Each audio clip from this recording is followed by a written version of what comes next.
안녕하세요. 유튜브로 주식하는 남자입니다. 지난주 증시에 대해 먼저 살펴보면요.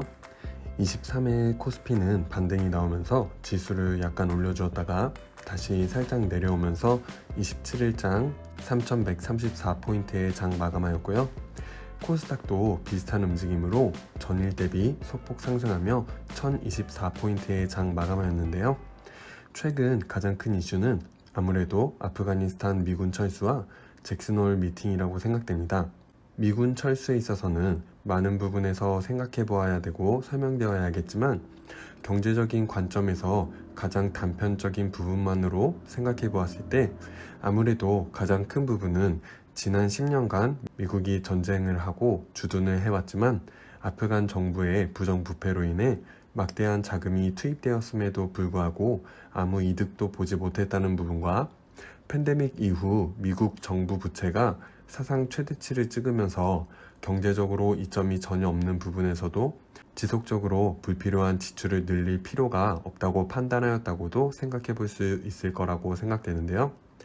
잭슨홀 미팅 내용을 간단하게 요약하자면 테이퍼링에 대해서는 연내에 시작될 가능성이 높지만 금리 인상은 개별로 봐야 한다는 해석으로 볼 수 있겠고, 그에 따라 다음 주 증권시장에서 코스피 3200포인트 회복을 기대하는 모습도 확인해 볼 수 있겠습니다. 테이퍼링에 대해서는 본격적으로 시작된다고 하더라도 테이퍼 텐드럼을 사전에 방지 또는 완화하기 위해 장기간에 걸쳐 테이퍼링에 대해 언급해 왔으며 시장에 테이퍼링에 대한 신호를 계속해서 주어왔기 때문에 테이퍼 텐드럼이 강하게 오지는 않을 것 같다는 게 제 개인적인 생각으로, 안전한 자산운용 차원에서 그래도 현금 비중을 조절하며 어느 정도 방어적으로 투자에 임해야 하는 시기라고는 생각되지만 전부 매도를 한다거나 주식시장을 빠져나올 필요는 없다고 생각합니다. 분명한 건 미국 테이퍼링의 가시화와 연내에는 금리 인상이 나올 가능성은 낮아 보이지만 내년엔 다시금 금리 인상에 대한 얘기가 나오고 금리 인상이 될 가능성이 높다고 생각해 볼 수 있겠고요. 반면 우리나라는 지난 26일 한국은행이 기준금리를 0.5%에서 0.75%로 인상하였고 11월경에 다시 한번 추가적으로 금리 인상이 있을 것으로 전망하고 있는데요. 금리 인상이 대두되면서 다시 한번 주목받는 섹터가 은행주가 되겠는데요. 지금으로부터 약 3개월 전 금리 인상 이야기가 나왔을 때 은행주를 다뤄보면서 당시 각 은행주들의 저점 라인을 잡아보고 그 지점까지 주가가 내려오는 것을 기다려보는 게 좋지 않을까 하고 이야기 드렸었는데요. 오늘은 당시 잡아보았던 매수점과 비교하여 현재 주가 추이를 살펴보려고 합니다. 그럼 먼저 KB금융을 살펴보겠는데요.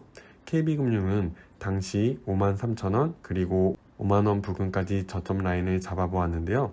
7월 7일장에서 53,000원을 지켜주나 싶더니 그 아래로 하락하면서 7월 9일 저점 51,100원까지 내려왔었고 그 이후로 5만원 부근의 바닥 라인을 다져주면서 지난주 반등하여 올라와 54,700원의 장 마감한 모습 확인해 볼 수 있겠는데요.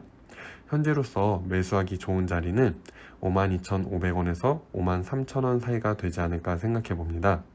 기업은행은 1050원 부근을 잡아보았는데요. 7월 9일 종가 1050원으로 1050원 부근을 지켜주면서 바닥 다져나가다가 8월 20일 일시적으로 1050원 라인 밑으로 빠졌지만 다음날 다시 반등하여 지난주 1450원의 장 마감한 모습 보여주고 있는데요. 현재 진입하기 좋은 자리는 1300원 부근이 되지 않을까 생각해 봅니다. 신한지주는 38,000원 그 밑으로 35,800원 부근으로 잡아보았었는데요. 7월 9일 저가 37,900원까지 내려왔다가 38,200원에 장 마감 후 마찬가지로 일시적인 추가 하락으로 8월 20일 36,800원까지 내려왔었지만 반등하여 지난주 39,250원에 장 마감하였고요. 현재 볼 수 있는 매수 자리는 38,550원 부근이 되지 않을까 생각해 봅니다. 우리 금융지주는 당시 다른 은행주들과 달리 상승할 것으로 보인다고 이야기 드리며 매수점으로 11,000원, 1,850원, 그 밑으로 1,400원 부분까지 잡아보았는데요. 영상 업로드 이후 단기적인 하락으로 11,000원, 1,850원 부근까지 내려왔다가 6월 말까지 상승 추세가 이어져 6월 말까지 약 11% 정도 추가 상승이 있었고요. 이후 테이퍼링 우려 등으로 전체적인 증시가 하락하면서 7월 9일 저가 11,000원 찍고 반등이 나와 11,150원에 장 마감하였다가 7월 30일, 8월 2일 2거래일 연속 종가 1,850원에 장 마감하였고 그 다음 날인 8월 3일도 시가 1,850원으로 장을 시작하면서 다시 한번 1,850원이 중요한 라인이었다는 걸 확인해 볼 수 있겠고요. 하지만 그 밑으로 추가 하락하여 8월 20일 제가 잡아놓았던 1,400원 부근인 1,450원까지 내려왔다가 반등하여 지난주 11,350원에 장 마감하였는데요. 현재로서 매수하기 좋은 자리는 11,000원에서 11,150원 부근이 되지 않을까 생각됩니다.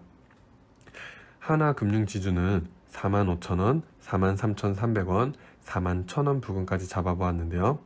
위에 잡아놓은 라인을 다 지켜주지 못하고 7월 9일 저가 41,800원까지 빠지면서 아래 지지선이 41,800원 부근으로 바뀐 것처럼 보이고 지난주 45,150원에 장 마감하였는데요.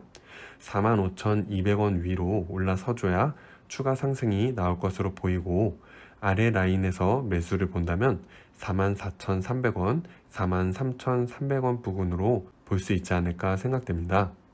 오늘 이렇게 3개월 전에 잡아보았던 매수점들과 함께 최근 주가 움직임을 살펴보았는데요. 당시 영상을 참고하였다가 좋은 매수 자리에서 매수를 하신 분들도 계셨으면 좋겠네요. 은행주에 관련해서는 추가 금리 인상에 대한 상승 모멘텀과 높은 배당률로 금리 상승과 테이퍼링으로 인한 증시 영향을 해지하기 좋은 섹터로서 진입하기 좋은 시기가 되지 않을까 생각해 봅니다. 예전 영상에서도 설명드렸다시피 은행주에 대해서는 개별적인 이슈로 인한 영향이 없는 이상 증시에 따라 비슷한 움직임을 가져가므로 수익성과 배당률이 높은 종목을 고르면 좋지 않을까 생각해 봅니다. 저는 개인적으로 만원대의 종목을 선호하는 편이 아니라 KB금융, 신한지주, 하나금융 중에 고민하다가 하나금융지주에 진입하였는데요. 하나금융지주를 선택한 구체적인 이유는 없고 단순히 타 종목에 비해 영업이익률이 좀 더 높은 것 같아 선택하게 되었습니다. 오늘은 이렇게 최근 은행주에 대해 살펴보았는데요. 앞서 매수점을 잡아본 것은 어디까지나 제 개인적인 생각이며 종목 추천이 아니니 참고 자료 정도로만 봐주셨으면 좋겠고요. 현재 증시는 어느 쪽 방향으로도 생각하기 어려운 장인 것 같아 저는 보수적으로 보며 포트폴리오를 조정하고 현금 비중을 조절해 가고 있습니다. 물론 장이 어떻게 움직일지는 예측하기 어려우니 그때그때 장을 살피며 투자를 해 나갈 생각입니다. 여러분들도 각자 투자 전략을 잘 짜셔서 적절히 대응해 나가면 좋을 것 같습니다. 궁금하신 점 있으시면 댓글로 남겨주시고요. 영상이 도움이 되셨다면 좋아요 부탁드리겠습니다. 그럼 다음 한 주도 잘 보내시고 다음 영상에서 또 만나요. 안녕.